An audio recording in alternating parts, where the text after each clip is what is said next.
memproses aduan resmi yang dilaporkan oleh masyarakat, sehingga sangat patut untuk dicatat.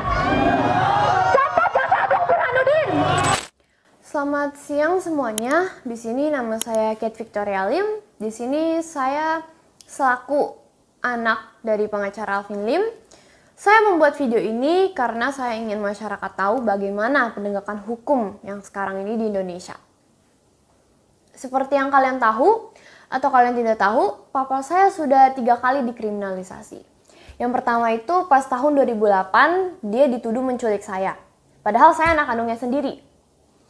Dan pada waktu ayah saya dituduh, Polda Metro Jaya waktu itu langsung menetapkan ancaman pidana 12 tahun untuk menahan ayah saya. Padahal unsur pidana dari tuduhan tersebut tidak terpenuhi. Kalau misalnya dibilang melawan hukum, ayah saya kan ayah kandung sendiri dan saya anak kandungnya. Bagaimana bisa ayah kandung menculik anak kandungnya? Dan kalau misalnya dibilang mengambil orang dari tempat kediamannya atau tempat tinggalnya, justru ayah saya waktu itu mengambil saya dari orang lain. Dan ayah saya mau menempatkan saya di rumah tempat tinggal saya. Jadi, dan kalau untuk menyengsarakan, saya dari kecil sampai saya gede saya disekolahin, dikasih makan, kebutuhan saya semuanya terpenuhi. Nah, yang saya bingung itu kalau misalnya emang bener waktu itu ayah saya, kan waktu itu ayah saya dipenjaranya 9 bulan, tapi pernah dapat ancaman pidana 12 tahun. Kalau waktu itu ayah saya 12 tahun di penjara. Nah, siapa yang selama 12 tahun itu ngurus saya? Nasib saya gimana kalau waktu itu ayah saya 12 tahun di penjara? Soalnya kenyataannya aja mama saya dari saya kecil sampai gede sekarang nggak pernah nemuin saya. Maksudnya nggak pernah nengokin saya. Jadi siapa yang waktu itu ngurus saya?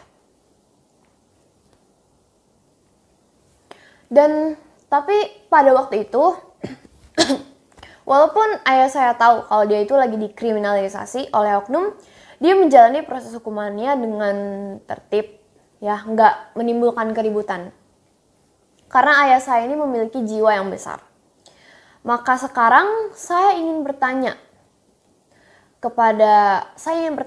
di mana keberadaan hukum sekarang? Sekarang ini ayah saya dikriminalisasi lagi. Hal yang sama terjadi kepada ayah saya. Jadi saya ingin bertanya, di mana keberadaan hukum? Apakah hukum itu hanya kiasan atau hanya pepesan kosong? Seperti yang ayah saya sudah pernah bilang. Di tangan saya ini ada 3 buah KTP. Sebenarnya banyak pengacara, orang dewasa, masyarakat yang mengalami hal yang sama. Mengalami ketidakadilan. Tapi mereka tidak berani berbicara.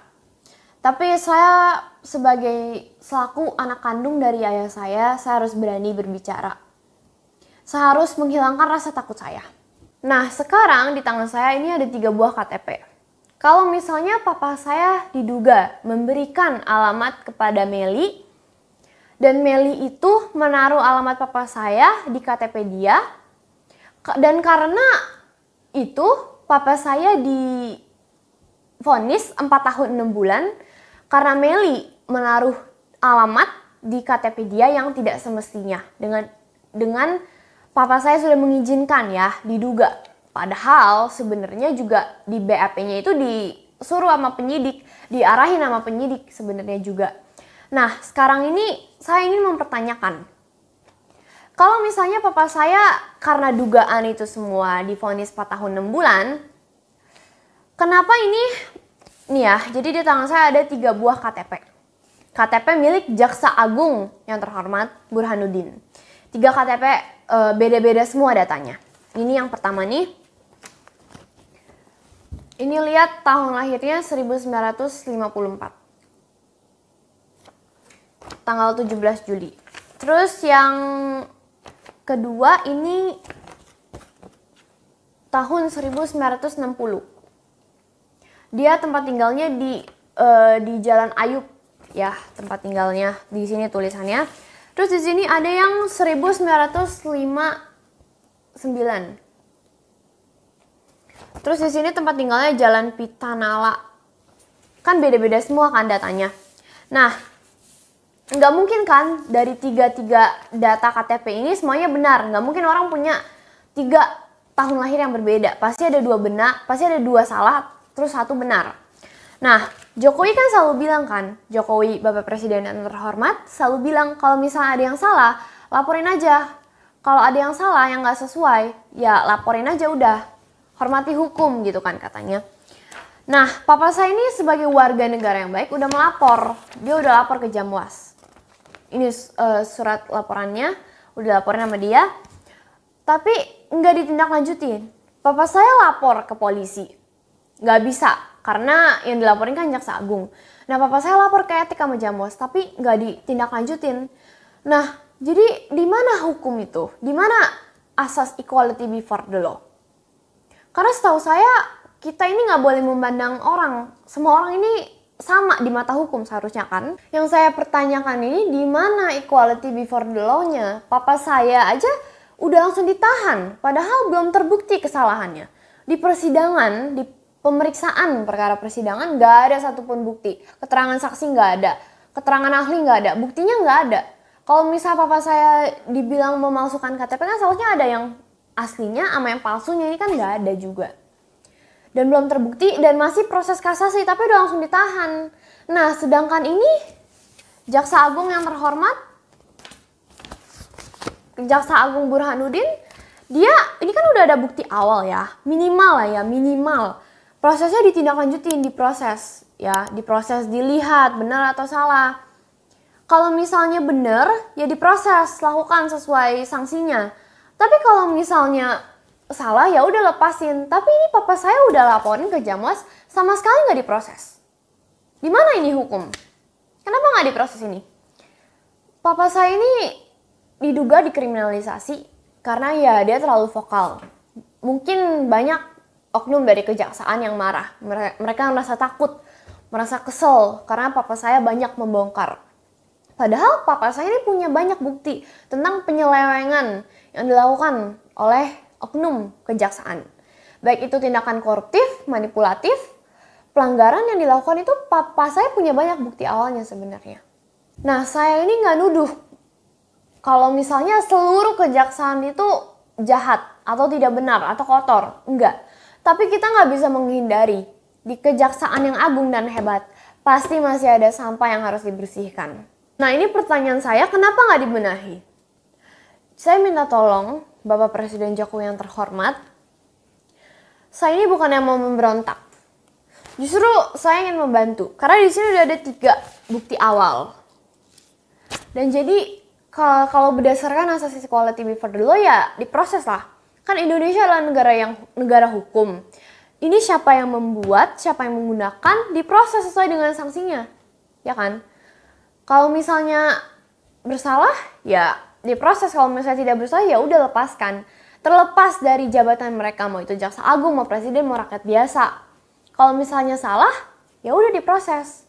Di sini saya berbicara bukan karena saya kurang ajar, tapi karena saya cinta kepada Indonesia. Saya ingin negara ini bisa lebih maju dan lebih makmur. Saya ingin Jokowi menjadi presiden yang dicintai oleh masyarakat Indonesia. Dan kita ini menduga kalau papa saya ini dikriminalisasi oleh oknum yang tidak suka dengan papa saya. Sehingga melanggar surat edaran Mahkamah Agung tahun 1985.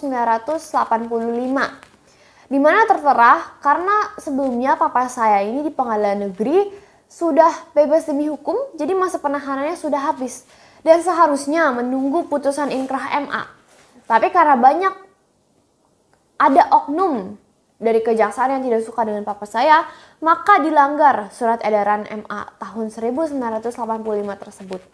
Di sini saya ingin meminta keadilan karena papa saya adalah orang yang dicintai banyak masyarakat juga. Dan papa saya banyak menangani kasus investasi bodong. Jadi di sini saya ingin meminta keadilannya kepada Bapak Presiden Jokowi. Maka dari itu saya berharap Bapak Jokowi mau mendengar aspirasi saya selaku masyarakat.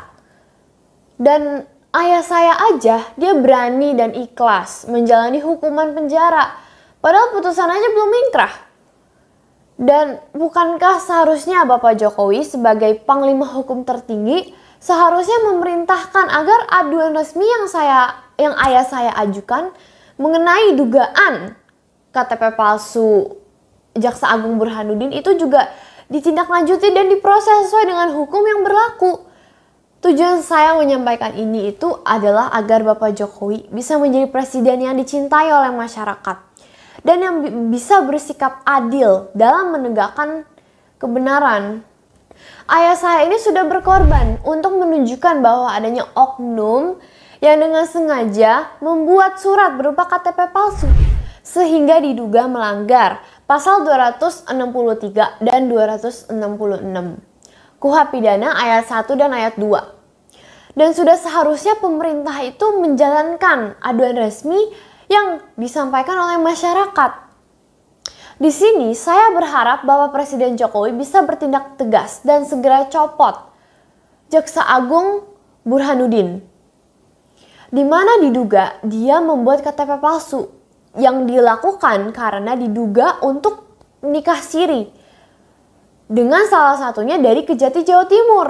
Ingat ya, diduga ini. Apalagi Jaksa Agung dengan sengaja dia tidak memproses aduan yang sudah disampaikan melalui Jamwas. Ini merupakan bentuk kesengajaan yang melawan hukum. Ini patut untuk segera dicopot oleh Presiden yang juga selaku atasan dari Jaksa Agung. Di sini saya, Kat Victoria Lim, saya hanya ingin mendapatkan keadilan yang berupa equality before the law. Saya ingin apa yang ditakarkan oleh kejaksaan kepada ayah saya juga ditakarkan kepada Jaksa Agung dalam ukuran yang sama. Yang diduga membuat KTP palsu dijalankan sesuai dengan proses hukum yang berlaku. Tidak kurang dan tidak lebih. Nanti biar masyarakat aja yang nilai apakah Jaksa Agung akan menjadi jaksa yang banci atau menjadi jaksa yang jantan dalam menjalani proses hukuman. Atau mungkin dia akan berlindung di balik bawahannya dengan menyuruh kejaksaan untuk melaporkan saya. Seperti yang dilakukan kejaksaan kepada papa saya. Karena papa saya berani menyuarakan kebenaran dan vokal, maka pimpinannya katanya menyuruh seluruh kejaksaan dari Sabang sampai Merauke untuk melaporkan ayah saya. Sampai ada 185 laporan. Terima kasih kepada Bapak Presiden Jokowi dan masyarakat yang selalu menjunjung tinggi keadilan dan kebenaran. Di sini saya akan terus memperjuangkan upaya ayah saya untuk membuat Indonesia menjadi negara yang lurus dan bersih. Terima kasih.